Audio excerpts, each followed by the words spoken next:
Et je vous propose d'écouter une fable et puis un texte de l'épître de Paul aux Romains.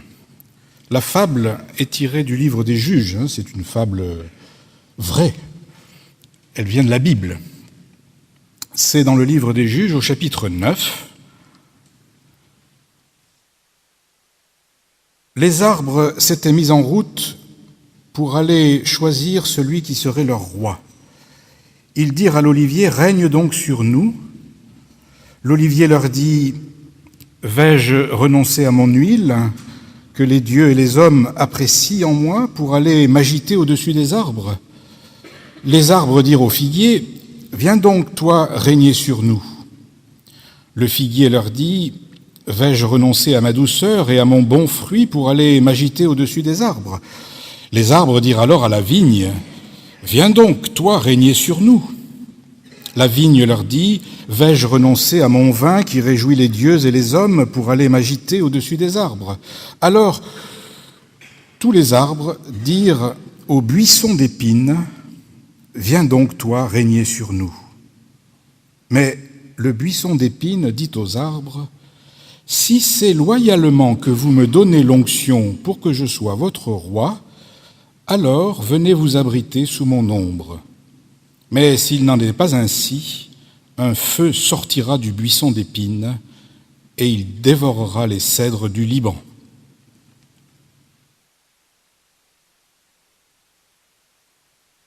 Et puis, dans l'épître de Paul aux Romains, c'est au chapitre 13, les versets 1 et suivants. Que tout homme soit soumis aux autorités qui exercent le pouvoir, car il n'y a d'autorité que par Dieu, et celles qui existent sont établies par lui. Ainsi, celui qui s'oppose à l'autorité se rebelle contre l'ordre voulu par Dieu, et les rebelles attireront la condamnation sur eux-mêmes. En effet, les magistrats ne sont pas à craindre quand on fait le bien, mais quand on fait le mal. Veux-tu ne pas avoir à craindre l'autorité ? Fais le bien, et tu recevras ses éloges, car elle est au service de Dieu pour t'inciter au bien. Mais si tu fais le mal, alors crains, car ce n'est pas en vain qu'elle porte le glaive. En punissant, elle est au service de Dieu pour manifester sa colère envers le malfaiteur. C'est pourquoi il est nécessaire de se soumettre, non seulement par crainte de la colère, mais encore par motif de conscience. Et dans ce texte, je retiens juste la dernière phrase. C'est pourquoi il est nécessaire de se soumettre, non seulement par crainte de la colère, mais encore par motif de conscience. Alors je crois que j'ai fait tout à l'envers, il doit y avoir un jeu d'orgue quelque part, mais j'ai inversé. Voilà, c'est le cantique. Donc vous pouvez chanter le cantique 399 dans 399. le petit recueil Louanges et prières. Voilà, je vous invite à vous lever. 399.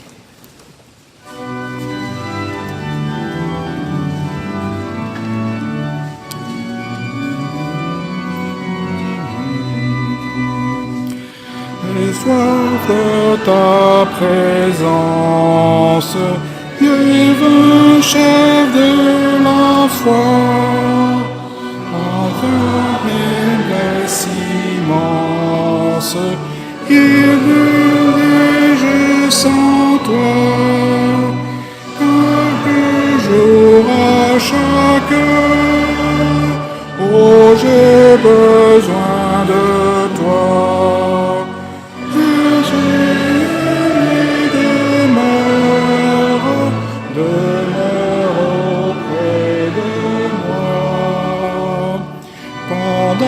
Les jours d'orage, d'obscurité, d'effroi, affaiblit mon courage. Que ferais-je sans toi? Chaque jour, à chaque heure, oh j'ai besoin de toi.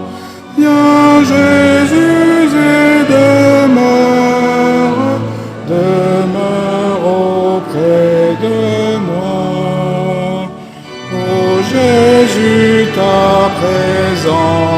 c'est la vie, c'est la paix dans la souffrance et la vie à jamais. Chaque jour, à chaque heure, oh j'ai besoin de toi. Viens Jésus, j'ai demeure auprès de toi.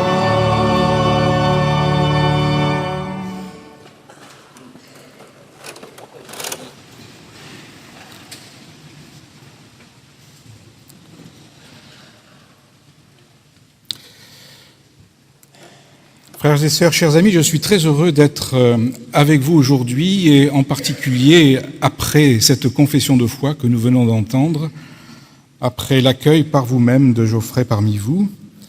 Je voulais vous saluer toutes et tous et vous dire aussi qu'à l'occasion de cette année commémorative des 500 ans de la Réformation, je vous invite avec ces deux textes à méditer sur les relations entre la religion et la politique, entre ce que l'on appelle le domaine religieux et le domaine politique, sur la distance nécessaire qui en définissent leur champ, distance qui leur permet de ne pas se perdre dans le désir d'absoluité, de toute puissance l'un et l'autre. C'est aussi parce que la Réforme a effectivement pensé ce rapport que je voulais reprendre ce texte de l'épître de Paul aux Romains sur la soumission aux autorités, avec en avant-propos la fable de Jotham, qui est une critique acerbe de tout pouvoir, puisque les arbres, très démocratiquement, vont finir par élire le pire d'entre eux, le buisson d'épines. Le regard protestant sur ce sujet a toujours été éclairé d'une façon ou d'une autre par la lecture de la Bible, selon ce qu'a écrit par exemple Martin Luther. Il n'y a jamais eu de saint qui ne se soit préoccupé de questions sociales ou politiques.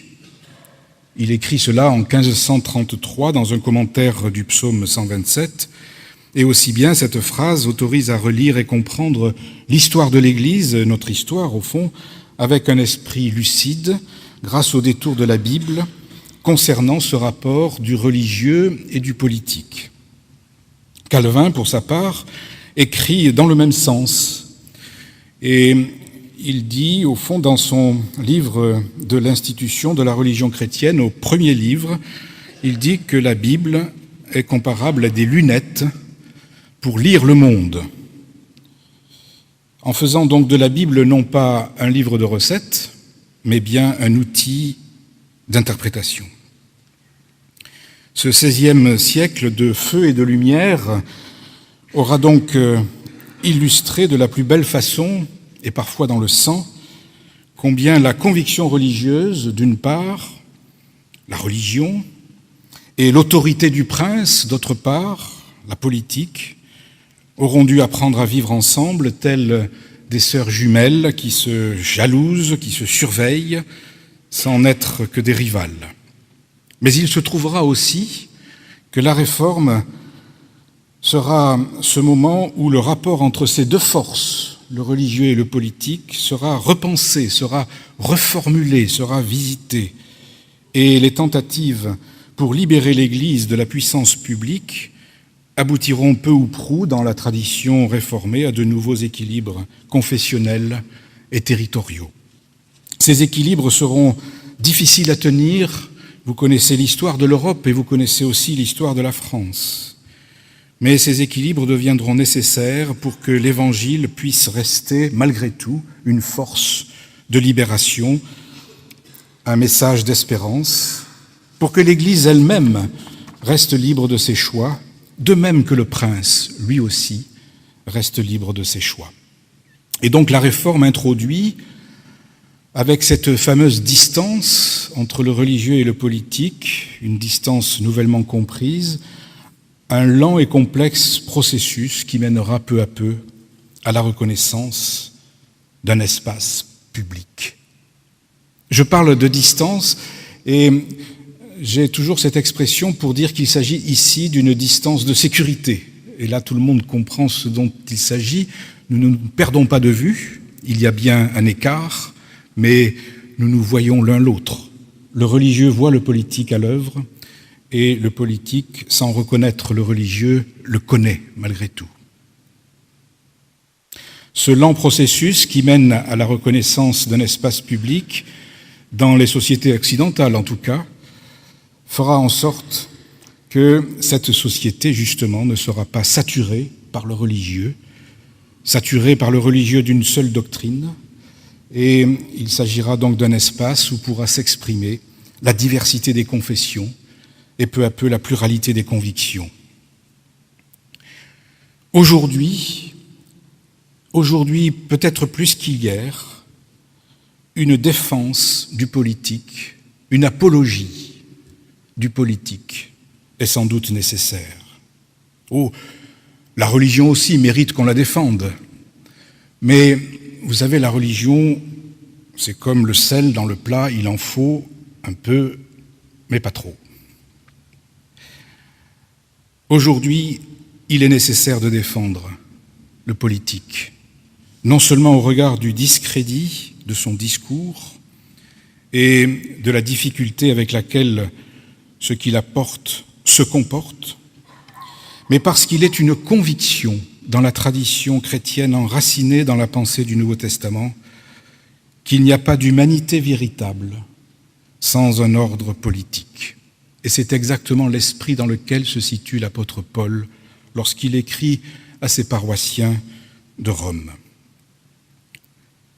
La vocation humaine, rappellera Calvin, n'est pas de vivre pêle-mêle comme des rats sur la paille, ni comme en un régime de barbarie, mais selon un ordre où il y ait, et je le cite encore, entre les hommes, honnêteté et modestie, en somme qu'il apparaisse forme publique de religion parmi les chrétiens et que l'humanité subsiste entre les humains. Et je termine avec ces derniers mots pour les souligner. Et que l'humanité subsiste entre les humains. Oui, je crois que le politique mérite d'être défendu car il court le risque de se perdre dans la théâtralité d'une parole qui se vide de sens et une théâtralité redoublée par la puissance médiatique. Et à cette théâtralité d'une parole qui se vide de sens doit s'opposer sans cesse la crédibilité de la promesse républicaine. C'est cela que je voulais rappeler aujourd'hui, et je reprends aussi une citation que j'ai donnée lors de ce fameux colloque auquel Marc a eu la gentillesse de faire référence tout à l'heure. C'est une citation d'un pasteur suisse qui, en 1940, exerce à Lyon et qui se trouve en chaire, qui s'apprête à aller en chaire lorsque la Gestapo va l'arrêter. Heureusement, sa nationalité suisse le préserve de la torture et de la déportation. Mais dans sa prédication en 1944, il écrivait ceci : « L'Église est le maquis du monde, il ne s'agit donc pas de prendre le pouvoir, mais d'organiser la résistance en attendant le grand débarquement du royaume. » Cette citation, que vous connaissez peut-être, puisqu'elle a été relevée récemment, cette citation replace vraiment le christianisme, ici dans sa dimension protestante, devant une exigence. Et c'est l'exigence d'une réflexion sur son rapport aux politiques. Elle oblige à relire précisément ces premiers versets de Romains 13 que vous avez entendus tout à l'heure, ce fameux chapitre de l'épître de Paul qu'a interprété Karl Barth à la fin de la Première Guerre mondiale, lorsqu'il s'insurgeait contre l'instrumentalisation de l'Église par le pouvoir politique. Il oblige à relire donc Romains 13, non comme une injonction bête et méchante à la soumission au pouvoir, mais à la recherche incessante d'une relation juste et libre à son endroit. Et comme dit l'apôtre Paul, il s'agit de se soumettre en conscience. Et vous savez qu'une soumission en conscience, c'est une soumission libre et lucide. Libre, non pas obligée, et lucide, non pas naïve. Cette citation ne désigne pas l'Église ici comme institution, mais elle parle des chrétiens, elle parle de chacune et de chacun de nous, comme acteurs de transmission d'un message d'espérance, de résistance, comme sentinelles des temps qui viennent, des temps qu'il faut discerner, et dont il s'agit d'annoncer non seulement les promesses, mais aussi les périls. Il s'agit donc de se faire connaître, il s'agit de faire connaître ce message, il s'agit de transmettre une information, comme nous l'avons fait tout à l'heure, une bonne information, une belle information, un évangile. Dieu aime chacun de nous, et il s'agit d'oser passer inlassablement, et au temps qu'il faut, parfois à contre-temps, de la clandestinité au grand jour, de la discrétion typiquement protestante, paraît-il, enfin c'est ce qu'on lit dans la presse, à la place publique. L'existence, c'est la vitalité même de ce que l'on nomme aujourd'hui précisément l'espace public, sont les signes distinctifs des régimes démocratiques. Et il faut donc à la fois se réjouir de cette réalité, il faut en prendre conscience, mais il faut aussi savoir que cette réalité peut se révéler fragile, peut se trouver menacée, très vite aussi, par des événements et des logiques de violence qui s'enchaînent, par le fait d'acteurs peu soucieux du vivre ensemble. L'espace public, qui existait plus ou moins dans la Rome de l'apôtre Paul, l'espace public, aujourd'hui, c'est ce lieu qui est au service de la délibération démocratique et qui prépare l'opinion, qui engage une société vers une décision commune.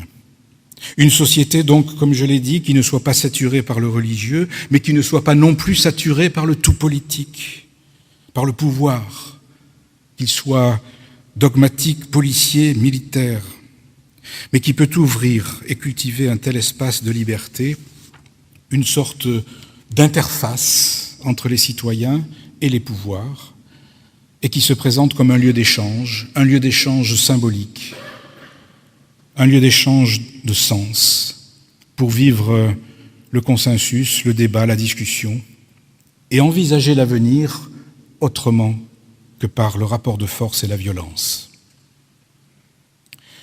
Vous le savez, depuis 1905, nous sommes passés ainsi d'un régime qui n'avait pas vraiment cette possibilité-là, un régime, comme disent les sociologues, de catholicité, à un régime de laïcité. De sorte que chaque confession s'est trouvée, y compris la nôtre, dans cet espace public, à équidistance des autres et des autres acteurs. De même qu'à équidistance des autorités et des pouvoirs. Chaque confession s'est trouvée dans un rôle qu'elle a dû apprendre et assumer publiquement, de plus en plus, ensemble. Et c'est le début du dialogue écuménique, et c'est le début des dialogues interreligieux. C'est le début de cette grande conversation religieuse dans une société qui n'est plus cadenassée par le pouvoir politique. Le protestantisme, pour sa part, et chacun de vous, se tiennent engagés dans cette performance que je qualifierais de citoyenne, mais avec la double citoyenneté française et du royaume, française et chrétienne, d'ici-bas et de l'au-delà.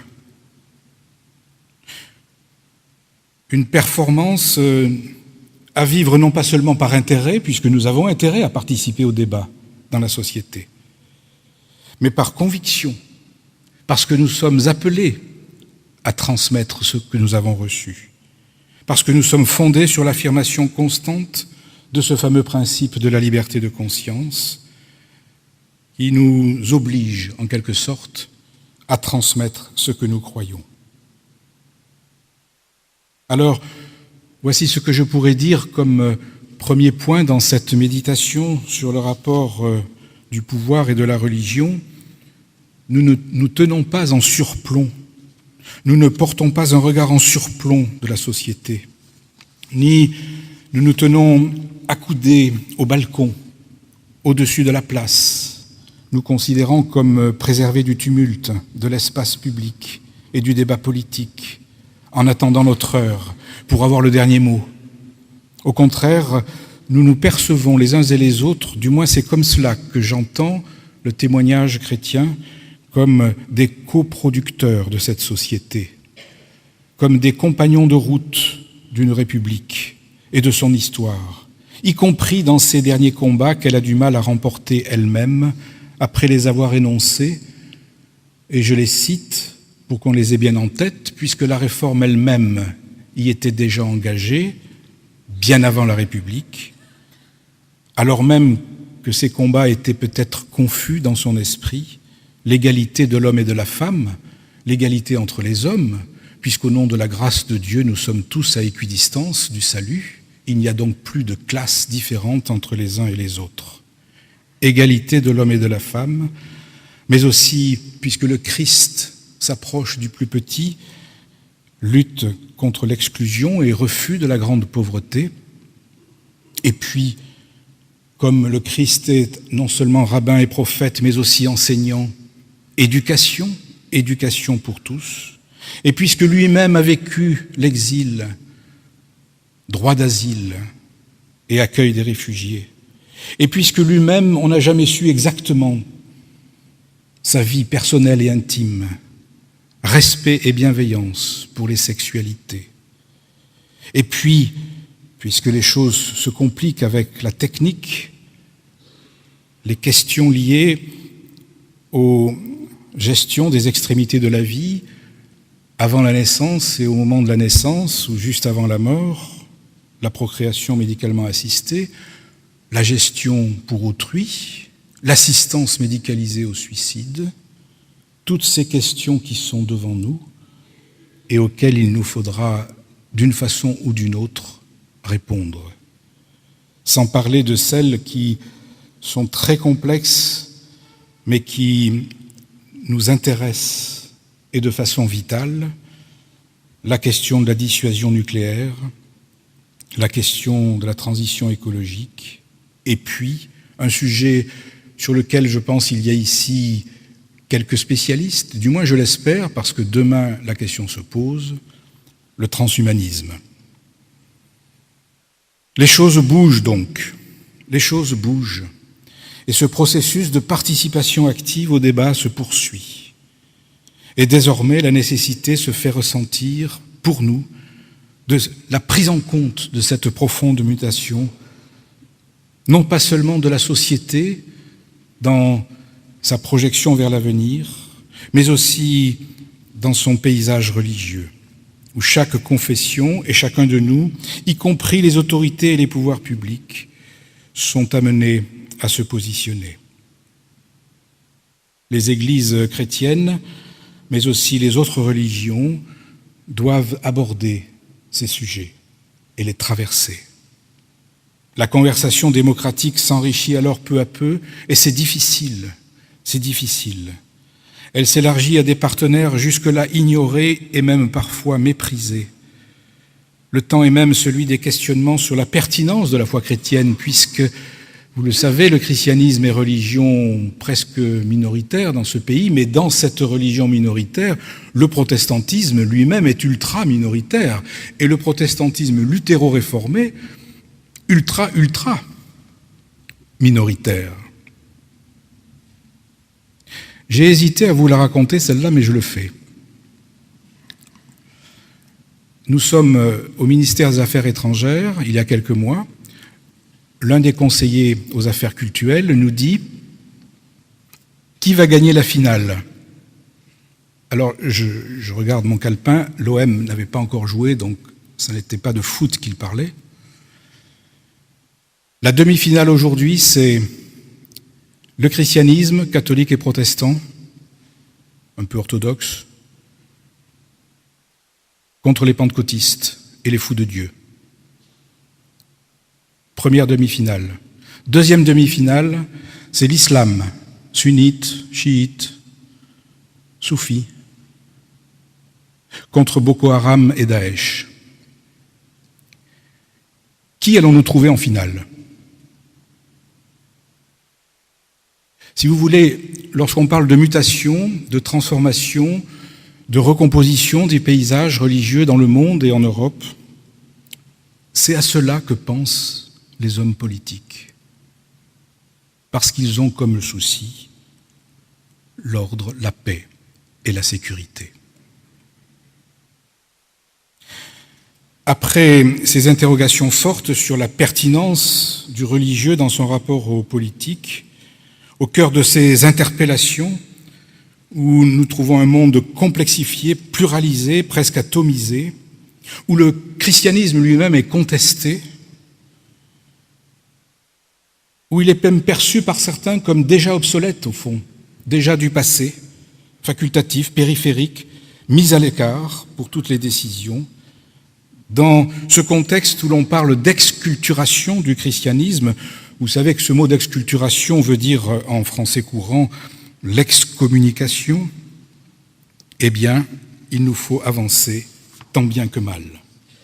Il nous faut aller vers ce deuxième point que je voulais évoquer avec vous, et c'est cette rupture plus ou moins assumée entre christianisme et culture. Cette recomposition d'une culture sans religion chrétienne, cette construction d'une culture sans culte, du moins sans culte qui serait le nôtre. Cette construction d'une religion sans culture, hors sol, en quelque sorte, sans réel enracinement. Et je pense ici précisément à certaines communautés pentecôtistes d'Afrique subsaharienne ou d'Asie ou d'Amérique latine, ou à certains islams qui n'ont plus rien à voir avec leurs origines, chrétiennes d'une part ou musulmanes d'autre part, et plus aucun enracinement. Dans ce contexte-là, la voix luthéro-réformée, ultra-minoritaire, exprimera-t-elle une peur obsidionale, un repli sur soi, un repli convictionnel et identitaire pour dire que seulement dans cette tradition luthéro-réformée se trouve la vérité? Ou bien osera-t-elle affronter les défis? Et sortir de ses murs, donc. Aller sur la place publique, aller dans l'espace public. Devant cette situation nouvelle, la réactivation des discours identitaires et conservateurs fait peur. Les réaffirmations convictionnelles de la doctrine contribuent à faire comprendre que le christianisme peut être de mauvaise humeur vis-à-vis des évolutions de la société, qu'il n'est pas un contributeur éclairé, mais qu'il s'enferme tout seul dans un corner sociétal, pour ne pas dire éthique, puisqu'il dit non à chaque fois, et puis qu'il dit oui après coup, comme à regret.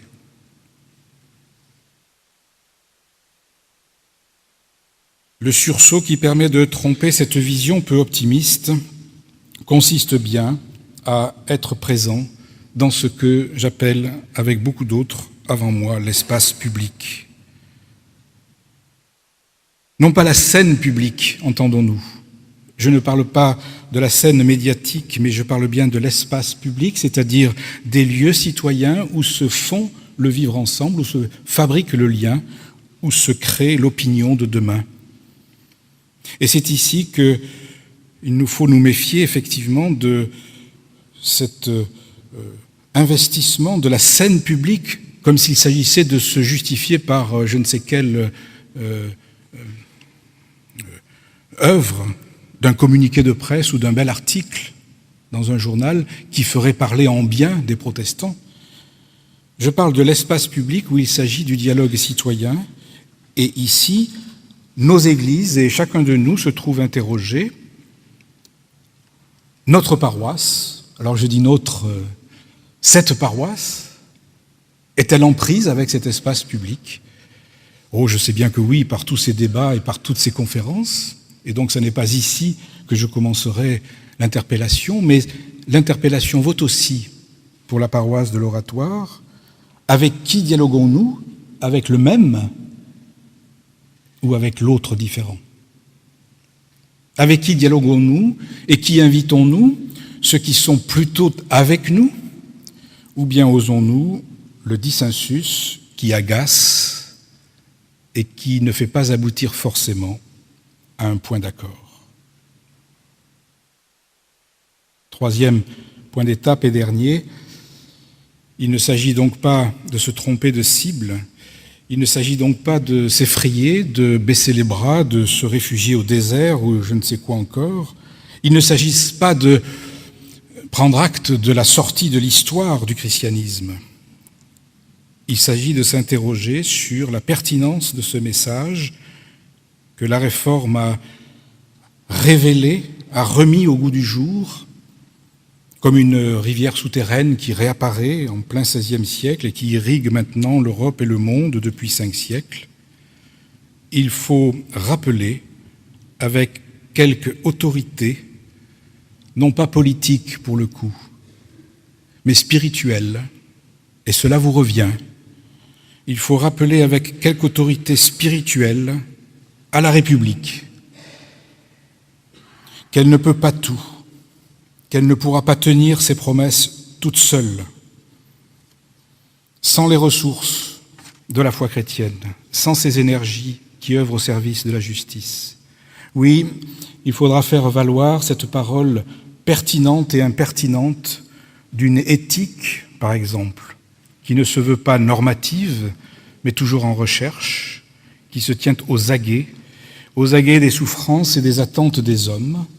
Il faudra faire valoir l'exigence de responsabilité partout où le citoyen est dépossédé de sa dignité. Il faudra dire que l'homme est capable, en bien des lieux où l'asservissement semble l'emporter, de lutter. Il faudra faire valoir que l'État doit se préoccuper du plus vulnérable au lieu même de sa propre reproduction, au risque de créer une société barbare et d'en être comptable un jour, à force de refuser l'accueil de l'exilé, du sans-asile, du handicapé et de l'enfant orphelin. Cette force d'interpellation sur la responsabilité, la capacité, la vulnérabilité, nous pouvons nous en faire l'écho dans nos engagements, dans nos œuvres, dans nos associations, dans nos débats et surtout là où nous sommes présents dans l'espace public. Ici, et je terminerai sur cette interpellation, le protestantisme est en défaut. Il manque d'élus, il manque de responsables associatifs, il manque de hauts fonctionnaires, il manque de relais dans la société. Son ultra-minorité n'est pas un atout. Dans ce rapport du politique au christianisme, il nous faut inventer un nouvel humanisme qui se fonde sur l'Évangile, dans le maquis du monde et devant les dangers qui menacent. Tel est le défi, non pas le nôtre seulement, mais celui à vivre avec les frères et sœurs chrétiens des autres églises et en lien avec les responsables de toutes les religions. Ce questionnement est le questionnement de tous les citoyens de ce pays. Amen.